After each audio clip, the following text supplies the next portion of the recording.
The Taliban's swift and total takeover of Afghanistan, culminating in the capture of the capital, Kabul, was accompanied on Monday by grim reports of violence as the Islamist militants moved to reimpose power. I'm speaking on behalf of millions of people in Afghanistan. The nation's UN ambassador warned of mounting human rights abuses. Kabul residents are reporting the Taliban have already started house-to-house searches in some neighborhoods, registering names and looking for people in their target list.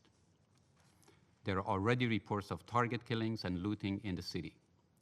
Kabul residents are living in absolute fear right now.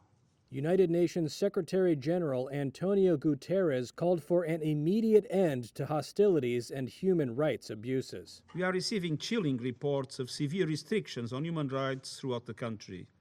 And I am particularly concerned by accounts of mounting human rights violations against the women and girls of Afghanistan who fear a return to the darkest days.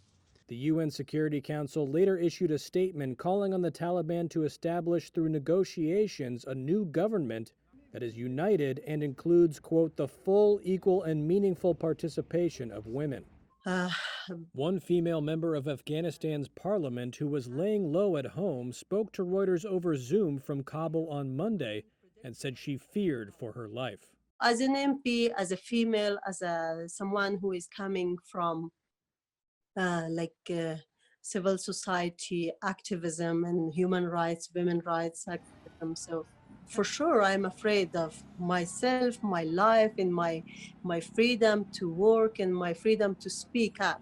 As the Taliban gained ground, thousands of civilians desperate to flee crowded Kabul's airport, giving way to horrifying scenes.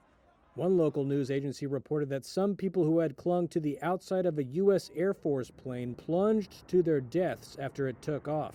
Reuters could not verify the report by the agency. The return to Taliban rule came as U.S. and other foreign forces were leaving the country 20 years after the Islamist militants were ousted by a U.S.-led invasion.